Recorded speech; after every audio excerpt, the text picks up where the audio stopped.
But earlier as well, during the speech by the Beninese president, we heard him say that they were ready, that they had the means to buy equipment, but that they were rather blocked. What is actually blocking things? What's blocking things is quite simply that Benin wants to buy equipment. We have put them in contact. It's not the French army that sells this equipment. And there isn't a tradition of military equipment procurement within the Beninese armed forces.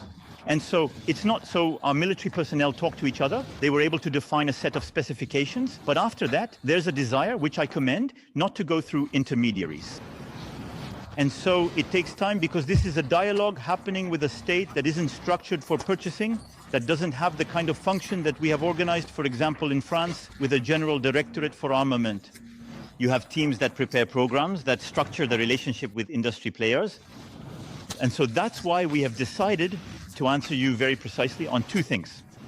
The first is that in the short term, we are going to deliver this equipment. And in a way, if I may put it like this, we will do it as if we were buying it for ourselves.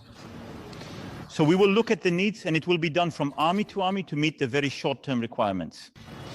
And we have agreed on technical cooperation to help Benin set up the equivalent of a general armament delegation, which will enable them to purchase or even to design or co-produce armament programs in connection with industry partners and to structure this dialogue.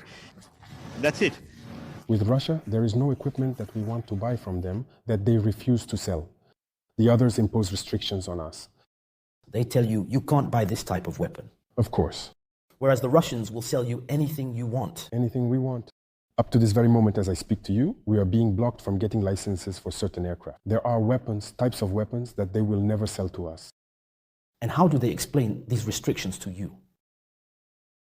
That's when I have to ask the question, where is the friendship? What do they want? There are many countries, the Russians, the Chinese, the Turks, the Koreans, and so on. There are no restrictions at all. With Iran, whatever we want, they'll provide it for us. If we can pay, we pay. But with these states that were supposedly our friends, there are restrictions. Some have even gone so far as to tell us that they can't sell us anything lethal. Oh, really? So you're at war, but you can't kill the person in front of you? The terrorists, they kill us. But maybe we're supposed to just pick up stones. Maybe even the stone is considered lethal. Anything that's lethal, they won't sell to us. That's their principle.